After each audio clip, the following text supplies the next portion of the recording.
Bismillahirrahmanirrahim. Assalamualaikum warahmatullahi wabarakatuh. Untuk hari ini kelas 11 OTKP 1 dan 11 TITL 1 kita belajar Tartil Quran Surah Yunus surah ke-10 ayat 40 sampai 41. Cara membacanya sesuai dengan warna-warna yang telah Ibu berikan.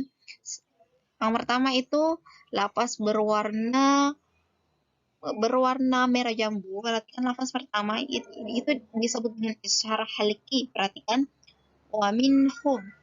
Kan nun sukun dibaca jelas ketika bertemu dengan huruf H, maka nun sukun dibaca jelas. Kemudian wa minhum, lafaz selanjutnya berwarna kuning itu idgham mim. Maka ketika mim sukun ketemu dengan mim, dia didengungkan 2 harakat. Wa minhum, lafaz selanjutnya idgham bigunna, nun sukun ketemu dengan huruf ya, maka huruf sebelum nun sukun yaitu huruf mim langsung melebur ke huruf ya. Cara membacanya kita ulang mulai dari lafaz pertama, wa minhum may yu'minu bihi. Lafaz selanjutnya sama, itu izhar. Nun sukun dibaca dengan jelas. Wa minhum, didengungkan 2 harakat karena itu idgham mim. Wa minhum, kemudian ada lafaz berwarna coklat itu idgham bila gunnah. Maka huruf sebelum nun sukun yaitu huruf mim langsung melebur ke huruf la tanpa didengungkan. Man la yu'minu bihi wa rabbuka a'lamu bil mufsidin. Ketika hukum bacaan mad tabi'i yaitu huruf dal yang berharakat kasrah bertemu dengan yang sukun itu disebut mad tabi'i, berada di akhir kalimat itu disebut dengan hukum bacaan mad arid li sukun. Maka cara membacanya dibaca panjang 2-4 harakat. Kita lanjut ke Quran Surah Yunus ayat 41. Perhatikan lafaz berwarna biru, dia dibaca agak samar-samar, nun sukun dibaca agak samar-samar. Wa in tidak mengatakan wa in kadzabuka, melainkan dia dibaca agak samar-samar. Wa in kadzabuka fa kulli amali wa lakum. Kemudian ada lafaz berwarna ungu, itu adalah mim sukun bertemu dengan huruf ain, maka itu disebut dengan izhar syafawi. Maka huruf mim sukun dibaca dengan jelas. Walakum amalukum antum, ada nun sukun ketemu dengan ta, itu ikhfa. Nun sukun tidak dibaca dengan jelas. Antum bari'una mimma a'malu. Wa anana dibaca panjang 2 harakat karena fathah bertemu dengan alif, maka dibaca panjang 2 harakat. Wa ana bari'un mimma. Perhatikan ada tanwin bertemu dengan huruf mim, itu adalah hukum bacaan idgham bi gunnah. Tanwinnya langsung melebur, tidak dibaca un, tapi bari'um langsung melebur ke huruf mim.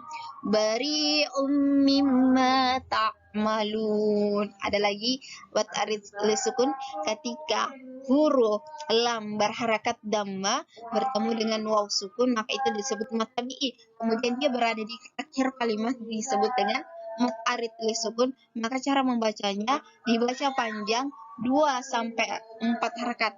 Terima kasih atas perhatiannya. Assalamualaikum warahmatullahi wabarakatuh.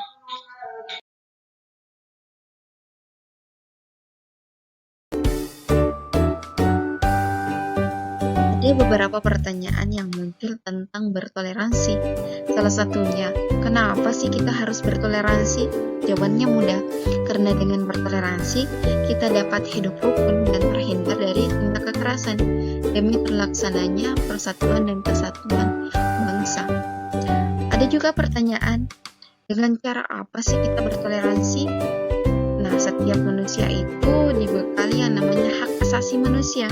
Namun, setiap hak asasi yang dimiliki manusia itu dibatasi dengan hak asasi manusia yang lain. dengan cara berperilaku saling menghormati dan menghargai perbedaan-perbedaan yang ada, baik itu perbedaan agama, suku, adat, ras, pendapat, dan pemikiran agar terjalin suatu keharmonisan. Materi tentang toleransi. Ditinjau dari segi etimologi atau bahasa, toleransi adalah suatu bentuk kesabaran, ketahanan emosional, serta kelapangan dada yang dimiliki seseorang. Secara terminologi atau istilah, toleransi merupakan sikap atau sifat menghargai, membolehkan pendirian seseorang, baik itu pendapat, pandangan, kepercayaan, kebiasaan, dan sebagainya yang berbeda dengan pendiriannya. Toleransi akan tercipta bila mana kita menghargai dan menghormati perbedaan yang ada. Di Indonesia, kita terdiri dari berbagai suku, salah satunya suku Mandar, Bugis, Dayak, dan Madura. Dan setiap suku ini harus saling menghormati dan menghargai demi terwujudnya hidup yang harmonis dan rukun. Bukankah perbedaan itu indah? Bahkan dalam lambang negara kita, yaitu Bhinneka Tunggal Ika, yang dirumuskan oleh Mr. Muhammad Yamin, berbeda-beda tapi tetap satu jua, yaitu Bhinneka Tunggal Ika. Selanjutnya, dalil Quran surah Yunus 40-41 yang pernah kita bahas pada pertemuan sebelumnya, yaitu wa minhum may yu'minu bihi wa minhum man la yu'minu bihi. Masih ada yang ingat? Yang dapat kita petik dalam Quran surah Yunus 40-41, yaitu bentuk perilaku toleransi. Yang pertama, saling menghargai dan menghormati. Yang kedua itu saling bersilaturahmi. Yang ketiga, membentuk perilaku ukhuwah, baik itu ukhuwah diniyah, yaitu ukhuwah dalam beragama, ukhuwah wasaniyah, ukhuwah dalam berbangsa dan bernegara. Kemudian yang keempat itu saling tolong menolong dan bergotong royong. Yang kelima, makan bersama, baik itu berbeda agama, kita harus makan bersama tanpa melihat perbedaan yang ada, sehingga memunculkan poin yang keenam, yaitu hidup rukun. Materi selanjutnya, menghindari diri dari tindak kekerasan. Tindak kekerasan adalah tindakan agresif dan pelanggaran HAM atau hak asasi manusia dalam bentuk penyiksaan, pemukulan, dan perusakan yang menyebabkan penderitaan individu atau kelompok. Manusia dianugerahi nafsu oleh Allah Subhanahu wa Ta'ala. Oleh karenanya, dari nafsu tersebut manusia dapat merasakan emosi benci dan cinta. Dari nafsu tersebut manusia bisa melakukan persahabatan atau permusuhan. Jadi, yang mengontrol nafsu itu adalah iman. Jadi, yang perlu kita perbaiki itu adalah iman.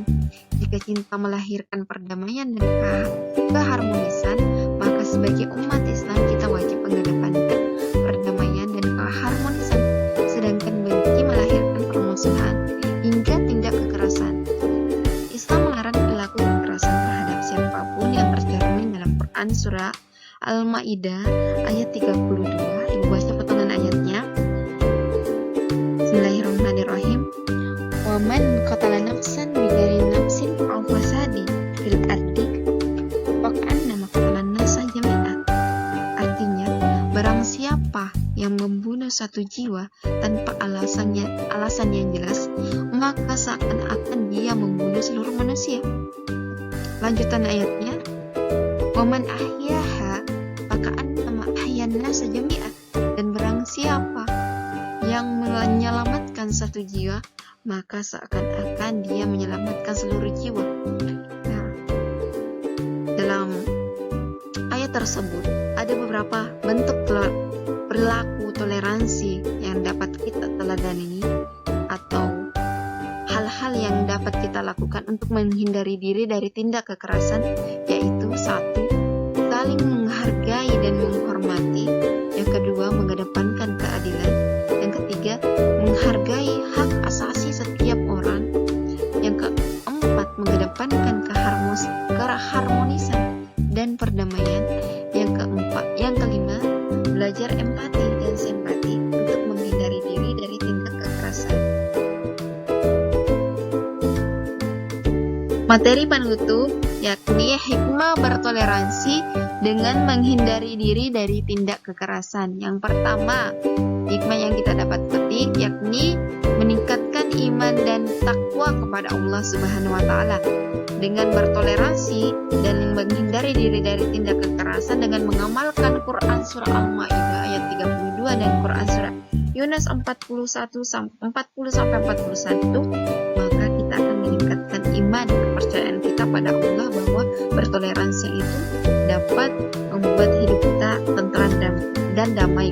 Yang kedua, mempererat tali silaturahmi dengan membentuk perilaku mulia yaitu ukhuwah atau persaudaraan. Yang ketiga, terhindar dari perpecahan dan kerusakan. Yang keempat, tercipta kerukunan dan perdamaian di antara kita. Yang kelima, mewujudkan masyarakat madani yang hidup tentram dan damai. Demikianlah pemaparan materi untuk hari ini. Kita tutup dengan melafazkan Alhamdulillah. Assalamualaikum warahmatullahi wabarakatuh.